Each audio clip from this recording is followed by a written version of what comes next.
this seminar afterwards. Okay. So without further ado, thank you everybody for joining us. Sorry those who are live in our Zoom room for some of the tech hiccups. We'll get there one day. I'm really delighted today to introduce Seb Rubinstein. Seb, you've generously and kindly agreed to come on this 20 question show, which is exciting and wonderful to have you with us. You are an event producer, you work on queer nightlife, you've put on drag shows, cabarets and pageants.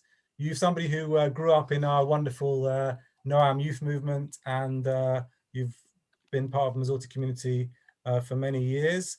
You're living in Brighton at the moment, and you've just finished a degree in social anthropology. And part of your focus in the last few months has been raising your voice in relation to trans rights and in relation to other pride organizations and pride events that you've worked with in the last months, including our very own Masorti Pride Shabbat, which in the last years has really become something, a very strong aspect of our communal identity and our communal activity. Seb, you're somebody who is a trans man, and you'll kindly come along this evening, tell us a little bit of your story. The first question of my 20 is tell us who you are and a little bit about you. You're so very welcome here, and we're really delighted to have you. Thank you for saying yes and being here. Thank you for having me. For those who don't know me, I'm Seb. I grew up in North London, part of the New North London and Noam communities. I now live in Brighton, and I am a transgender man. Wonderful. Can you tell us a bit of your trans journey and how you arrive here today, kind of doing some of this advocacy work and telling your story? The trans journey. I sort of would say that the egg cracked. The conclusion came when I was about 14 years old. I think it's quite a common time for us trans people to kind of do some soul searching and figure stuff out. Like many at the time, it was about 2013-ish, I went online, I did my reading, I found my community, came to my conclusions. It wasn't until I was 17, quite a while later, that I actually came out to the last people in my life, which were my family, because before then I had discussed it with friends and things. Since that, I have moved to Brighton. It's a very queer space. It's a very accepting and loving community here. I've taken various steps on my medical journey, but the important thing is that at this point I am living my authentic life. I'm living as the person I always was, and I'm now going to be forever. Wonderful. We spoke briefly as you came on about how wonderful your background plant arrangement is. We're very grateful, not that you are here, but also that you've designed such a wonderful backdrop for this Zoom meeting. Thank you. It's a beautiful sight. Tell us a little bit about that journey from transition and your journey both growing up and becoming a trans man, and how you then make that jump to the advocacy work you're doing, because that's for those who have seen some of your presence online, that's a significant presence at this moment of articulating and being vocal around trans rights. I think at the moment it's hard not to, for any of us who are online, for any of us who are sort of have an interest in politics. We're in a very, very sensitive time in this country for trans people. I'm not going to sugarcoat it, the situation is not good. And being online and wanting to surround myself with information, to be politically active, to take an interest in the community around me, it's hard to then not kind of dip into advocacy and see that as the way forward to make a change. I would go as far as to say that you're kind of made to do it. We're a very tiny community. I'm often surrounded by people who aren't trans, who maybe don't know any other trans people, and so it's very easy to become the representative, and I want to do that in the best way I can. I guess in that, guys, we're grateful that you're doing this work and here this evening.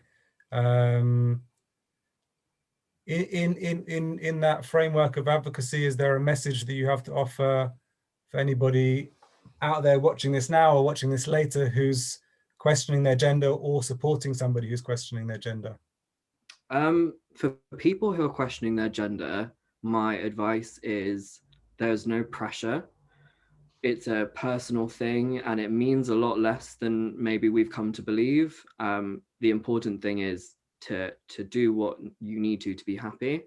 Deep breaths. Things look bad right now in the wider community, but I do genuinely believe in the inevitability of progress, and I think that that's something that we can internalize personally as well as on like a social scale. For people supporting a trans person right now or someone questioning their gender, my advice is always believe trans people.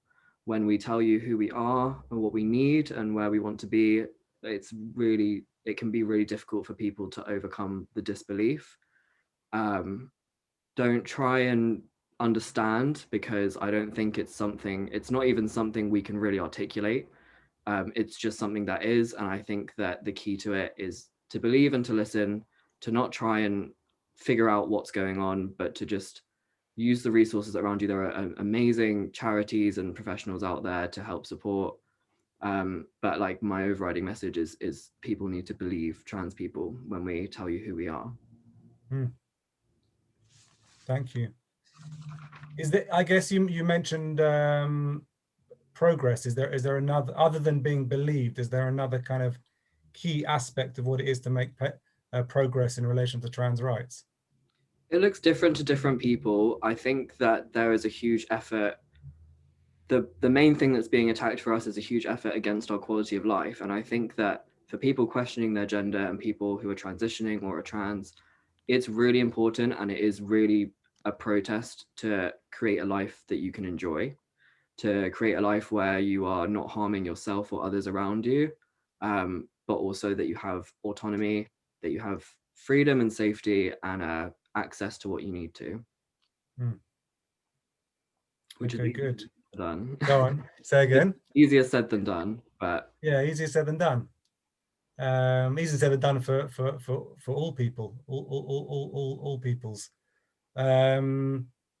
Okay, the next question I have is, what has been or who has been a strength or an inspiration for you during your journey? Corny to say, but the trans community is really like a family space. And I don't mean that in too vague a sense. I mean, like, there's a level of understanding that we have of each other that no one else can really achieve and no one else needs to really achieve of us. The people who are kind of, my heroes and people that I look up to are the trans people who have been able to create a life for themselves where they're doing what they want. People like Juno Dawson and Sean Fay, who are doing a lot of work in writing and in journalism. They're not just writing about trans stuff, they're writing about whatever they want to. But also the trans people who have sacrificed things in their life for the advocacy of our community. People like Christine Burns and Chase Strangio, who are doing a lot of like political and law work at the moment to just try and create a better situation. I think it takes a lot of strength to be an older trans person at the moment, and to be able to like look back at where we've come, but also not fall into the pit of, oh my God, where are we going? Right. I perhaps we can make some links available afterwards on the various channels on the Facebook and the Instagram and so on for some of those people you spoke to. It might be interesting in terms of follow-up to read some of those articles and connect with some of those individual leadership, that at least names that some of which I'm not familiar with personally. When we spoke in preparation for tonight for our 20 questions event, you also mentioned an aspect of what it is to be an elder in that community, which you alluded to there. Can you say another word about some of the elders who have shown you the way and shown you support, a kind of, almost like when you said it, it sounded like a kind of rabbinical version of care and support and love and bringing people up, which at least inspired me. A lot of the relationships that trans people have with each other become very familial, or sort of a mentor kind of relationship. And I've had that a lot. I'm very thankful for the older trans people that I've built real relationships with, most of whom have been able to kind of say, you know, what's going on right now, we've been here and done this with the gay rights movement already, so what you need to do, like me personally, is get a grip, keep moving forward, everything will be okay, and to protect yourself. And I think for them to be able to say that after what they've seen of how people are treated in the world is pretty inspirational. Thank you. Tell us why it's important to you to be a leader on the question of trans rights and in raising awareness on trans rights. I'm not sure that it is important for me to be a leader. I think, as I was saying before, when you're trans, you're surrounded by people who aren't trans. So you do get put into the role quite a bit. Anything you kind of say publicly will teach someone something. But I think that one thing that our community does really well is just like mutual aid, support, and looking after each other. I think it's what happens when you have a community of people who have been let down by those in charge and let down by those around them, is the way that we've flocked together to help each other at a kind of mutual level of respect, I think is more important than leadership. So thank you. Thank you. Your answers are of great clarity. We spoke previously about key barriers to trans people in relation to healthcare. Can you tell us a little bit about that journey in relation to the healthcare that you're advocating for? I can tell you a lot. Everything involved in trans healthcare in its current state is a barrier in its own way, whether it's waiting lists that in some areas we're talking about 5-year, 6-year waiting lists. Waiting lists can be avoided if you've got the money to go private, and then we see class divides and we see community aid being stretched very thin over a lot of people who need it. There is a lot of inadequate care and there's a lot of prejudice among trans care. Even the very people who've been handling our healthcare have shown their hands and shown that they are not necessarily always having our best interests. I think that prejudice does come into our healthcare a lot. I mean, with the sort of category of people that we go in for a broken arm and they tell us it's something to do with our hormones or something to do with the surgery we've had. And I think that it's a really scary thing to be someone. Not every trans person needs medical attention, is important to say. Not every trans person wants to go down a medical route or wants to change anything. But for so many of us to need it, living in a country where it's essentially not accessible on the NHS to us, it's not accessible if it's such a long waiting list. And you see similar waiting lists with mental health services, learning disability services. It basically means that you have to cross barriers just to get there. And I think once you're at that point where you have to cross so many barriers just to get the basic healthcare, it doesn't really exist in the way that you want it to.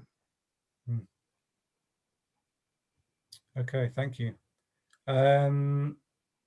We're in a Jewish space now, and we're delighted to be doing this event under the auspices of New North London Synagogue as one of their rabbis.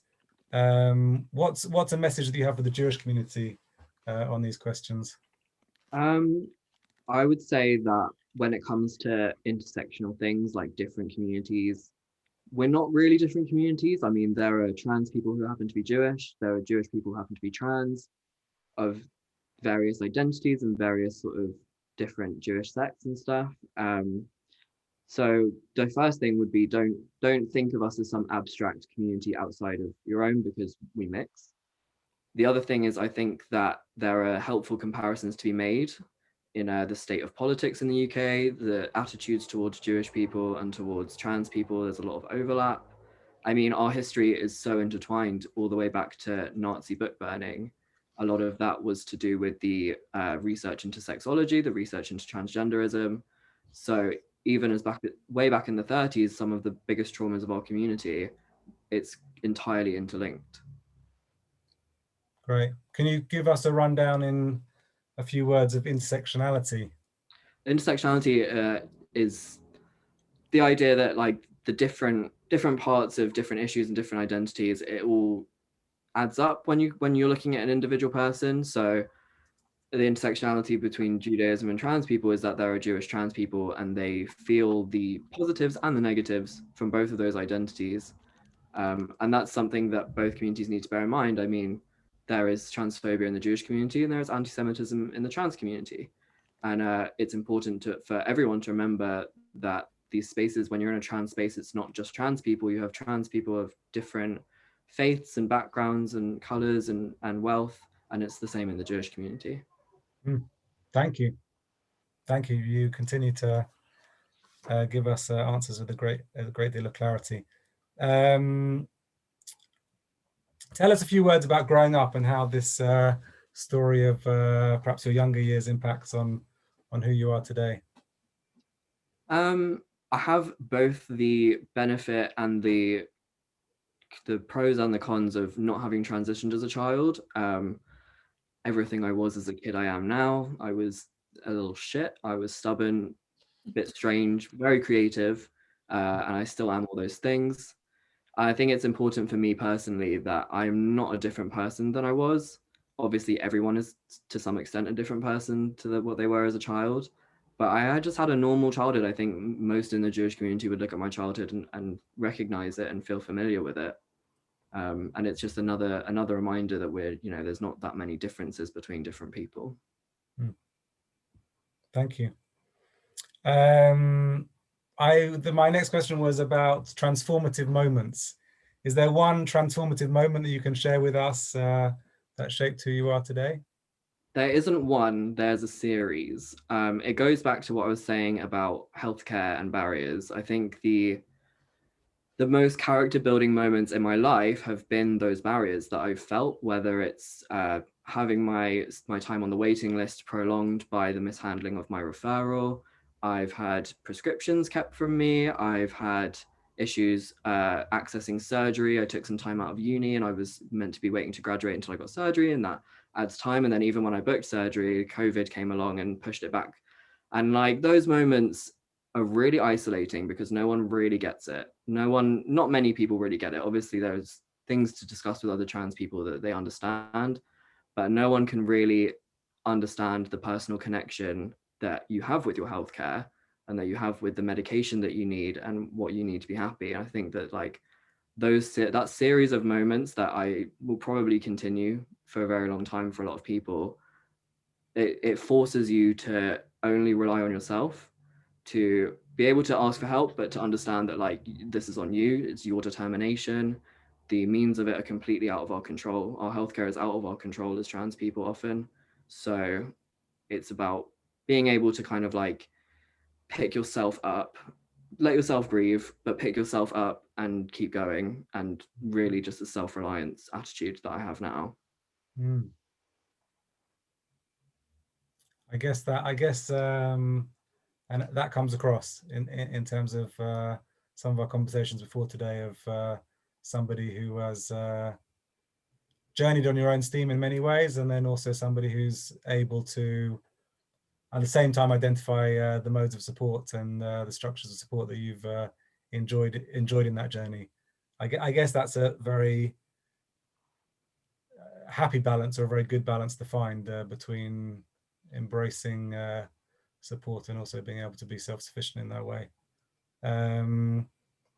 We're about halfway through my list of 20 questions, and we're doing okay-ish for time. So that means that we might have room for a couple of questions at the end. So feel free to type in the chat, and be conscious that I'm also multitasking. So if your question is way too wordy, I will not be able to read it and keep up with Seb at the same time. So type in the chat if you have a question. You're very much invited. Seb, is there one line or one piece of wisdom that you'll share with us that's guided you in your journey? Don't wait and waste energy like waiting for other people to understand you. Figure out what you need and what you can ask from other people. And obviously there are all sorts of reasons why you can't access what you need, but that basic understanding is like first and foremost. It relies on people believing you, which I think is not something many trans people are afforded, but certainly don't try and get people to understand you. Understand yourself, figure out what you need and ask for it. Thank you. Will you tell us a little bit of your work at the moment, projects and advocacy in recent months, and how that has inspired you. I guess at this time, one of the things that I found very personally is that it's very hard to be resilient and endure at this time unless we find things which we're passionate about. Such is the way of lockdown. It seems particularly pertinent to be finding things that inspire us. It'd be lovely to hear a little bit of what inspires you at the moment and some of the projects you're working on that inspire you. Sorry about that. The recent project I did with Masorti was a lot of fun. It's always fun to do something a bit creative. And I think a lot of stuff in kind of movement is creative. We did the Pride Day night boxes, which that was my way of kind of like stepping back into the Jewish community. It's something that I hadn't really been involved with while once I moved to Brighton. But considering the political climate around Jewish people and around trans people, it felt right to me to kind of start looking at where those two things combine. But the work I'm most proud of is my my nightlife work. It's a way of creating spaces that rely on entertainment and pleasure as a way of liberation. I mean, I'm supported by two amazing people. We do a show called Queer Prom. We travel all around the country and we get to see the entire nation's worth of queer talent, and there's so much of it. I mean, the queer community is just like unbelievably creative and talented and beautiful, and being able to go around and give opportunities to people we really believe in is a huge privilege. So that's kind of what I most look for in terms of advocacy work, is not so much You can see. and not so much what needs changing and what that, but creating spaces where people can just enjoy themselves and be safe to do so. Hang on, we've got Natalie. You have to mute yourself again. 1 second there, I've done it. Sorry, Seb, we're interrupted by another user. So I guess to bring us back on track, my question just in terms of the recent COVID past is how some of those communities have coped in relation to lockdown. That's a complicated place to be. That's some of the advocacy is nightlife. Some of the advocacy is going out and being out as a community. How has that community kind of endured without that aspect? It's been difficult. I mean, it can sound very sort of shallow to say that we miss the clubs and we miss those spaces, but there are so few spaces where we are actually safe to enjoy ourselves and to be free. On top of that, everyone's online more, and naturally, if you're online and you're politically aware of what's going on, it's very doom and gloom. There's a lot of negative stuff out there, a lot of misinformation in the press. So I think everyone's just kind of hanging on, hoping for June 21st. I'm not trying to get my hopes up, but we'll see what happens. Thank you. And thank you for your work on Friday night Shabbat boxes, which was Masorti's way of celebrating Pride, which, you know, these are really important and big steps forward for our community as well, as much as it sounds like important for you and for the work and advocacy you're trying to do, also important for our communities. Can you tell us, you graduated from university and you now live in Brighton, a place that I have lived and a place that I have many connections with. It's not the easiest time to graduate and it's not the easiest time to be young. And I wondered what wisdom you have to share with us, for those listening now in our Zoom room and those listening afterwards, about how to intersect with those different aspects of living in a time of pandemic. Graduating during the pandemic was an interesting experience.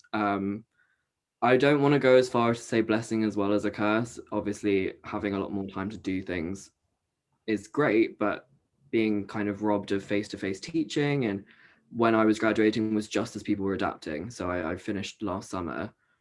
It's just as people were adapting to online, and obviously we've seen there's, from GCSE age all the way up to graduates, there's been so many issues with how things are substituted and a lot of money changing hands and people unsure of what they can do. I don't really know what to say to everyone. young people have it rough at the moment. I think everyone has it rough to an extent, but the economic situation is something that we're going to have to live with for a very long time. And economics is kind of what it comes down to for a lot of people, especially trans people who face a lot of barriers getting work anyway, especially trans women. There's huge unemployment rates because of prejudice. Certainly anyone who can start looking into community aid and charity, it's always welcome. Again, I'm happy to post links after this for charities and places people might be interested in donating, but it's a very tough financial time for young people who are financially independent. So that's kind of the worry. I don't really know what to say to fix that for anyone. I guess we could just take that question from Maya Rubinstein at this moment, which is almost exactly that, to a word, to a T. Are there particular charities that we can get involved in, like one or two in particular, and also if there are any Jewish organizations to either donate to or be involved in? Off the top of my head, it's always tempting to say the big ones, but a lot of charities on their social media will also share other ways of giving to smaller things. There is a charity at the moment called 5 for 5, which accepts donations specifically for helping trans women in economic crises.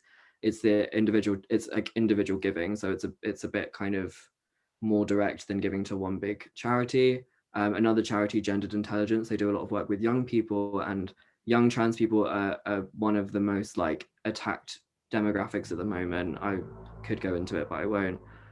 But certainly any charity that's protecting and helping trans youth is where people need to be looking now. Thank you. And I encourage people listening now and afterwards also to interact with the different social media channels which we're active on, and we can use some of that chat to recommend and put links to some of these organizations with Seb's permission. Seb, back to our 20 questions. Do you have a personal vision of God or spirituality that guides you? I do have a personal vision of spirituality. For me, that is the power of, I don't want to say the power of positive thinking, but the power of positive thinking. I think when it's collective, when it's a community trying to stay positive in the face of so much going on that's so distressing to us, that is where I see the spirituality. I was born into the trans community in the same way that I was born into the Jewish community, and I think that we can all agree the Jewish community is a place to find spirituality, whether or not you believe in God, whether or not you're Orthodox or religious or whatever. It's, as I feel, a very similar way to the trans community. It's where I look for a faith in the power of change, not the power of change, the faith that things will change for the better and that progress is inevitable. That's where I find my spirituality. It's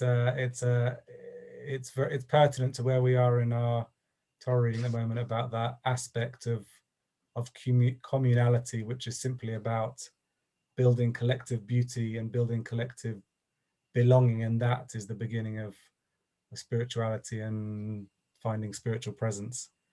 Thank you. That was a beautiful answer. What kind of Jewish community do you want to build or be part of?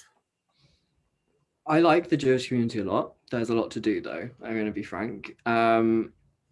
It's like I was saying before, there's no need for people to look at the trans community and the Jewish community or different communities as different, because there are people who belong in all sorts of places in the Venn diagram. Certainly a Jewish community that is outspoken against prejudice, and not just prejudice that affects Jewish people. A community that is firm in its spaces being safe for trans people. Safety is a huge thing to us. We're not often safe in a lot of spaces, like particularly religious spaces. I think at this point it's about vocalizing it. People need to know, like we're at a point where we can't really just assume that these spaces are safe to us. So certainly things like getting involved in Pride and an all year round message of intolerance to bigotry of all sorts. Thank you. I think that's a call to arms in many ways for many aspects of our community life at the moment, that if we expect British life or communal life in the global sense to be safe for Jews, then we also have to make sure that our communities are are safe for all people, including trans people. That seems like a pretty clear call to hone in on today and going forward. Caroline Hofbrand asked the follow-up, which is, what does safety look like? Safety looks like making the right choices when issues do arise, certainly at that point, but preemptively making things easier. I mean, trans liberation is so intertwined with all liberation. When we have a safer space for people of all different genders and sexes to express themselves how they wish, when we take away the need to create divides within the community, practically we're talking about a clear understanding of the law, because the law as it stands is meant to protect us. It's obviously in a sensitive time with it, but certainly making it clear that trans people are, free to use the spaces that they identify into, and that those who oppose that message are the ones who need to think about the space that they're taking up, rather than the space that we're taking up, because we're not taking up a huge amount of space. There's not many of us. Thank you. A question. We're wrapping up into our last few questions. Jonathan Tebble asked about unpoliticizing trans, and whether there is a way of taking trans rights out of a controversial space. I think that when you have a basic respect for a minority, their needs are not political. What we've got in this country at the moment is an absolute obsession with political debate around trans rights, whereas it's not political. I wouldn't argue that it's political to say that you're anti-racist or you're anti-homophobic. So I don't know why people are obsessed with the idea that there's some political conspiracy or conflict going on around trans rights, especially as a lot of the rights that people oppose us having, we've actually had for a very long time without issue. There's a lot of politicization without context and without knowledge, and certainly without scrutiny on people's agendas. So the next time, what I would say is, the next time that you see a conflict to do with trans rights, or you see anything to do with trans people feeling unsafe or uncomfortable, don't think of it politically. We're people trying to move through life the same as everyone else. It's when it's allowed to become a political debate and more a political football and a distraction. We're a big distraction from real problems, because we're not a real problem. When you hold that as like gospel, when you hold that as we aren't an issue, we're people, then you've depoliticized, and then you can move forward doing things and creating spaces where trans people are not fearing for themselves. So I want to ask 3 more questions, and we have about 2 more minutes. So I'll call on you to be as brief as possible, if that's all right. Lauren Giller asked the question of simplicity, which is, if you could give a 14-year-old you one piece of advice, what would it be? You're doing the right thing by keeping things a secret. It's going to take a toll on you and on the people you do eventually come out to, but looking back, practically, it was the right thing to do. It's sad that it was the right thing to do to keep it a secret, but in terms of practicality and waiting lists and being able to be seen by the people I needed to, just hang in there. You'll be fine. Get a grip. Wow. Okay. Thank you for the answer. Do you have one question that you want to leave our audience with, or me with? I thought a lot about this, and my question is always, are people really aware of what's going on? Are people aware of how awful things are for us right now? I mean, we are not talking about advancement of rights for trans people anymore. We're not talking about progress. We're talking about pushing back against the erosion of our progress. We've moved through spaces, through single sex spaces. We've moved in society, and we use self ID in the UK for almost everything without issue since the 90s, way beyond the 2004 legislation. Are people aware of the motivations behind this? Are they aware of the misinformation? because there have been 350 articles published this year about trans people, and none of them written by us, and very few of them positive. Are people able to look at that and understand what's going on here? Thank you. Thank you. The next question is just about how we stay in contact with you and find out more information about you and not you, but about your work and your advocacy work. Mostly through social media for now. My Instagram, Seb_R7. It's not a professional account or anything, but I do try and post advocacy on there, and I do try and post sort of things that I'm saying more on Twitter, but Twitter is more of a social media for me.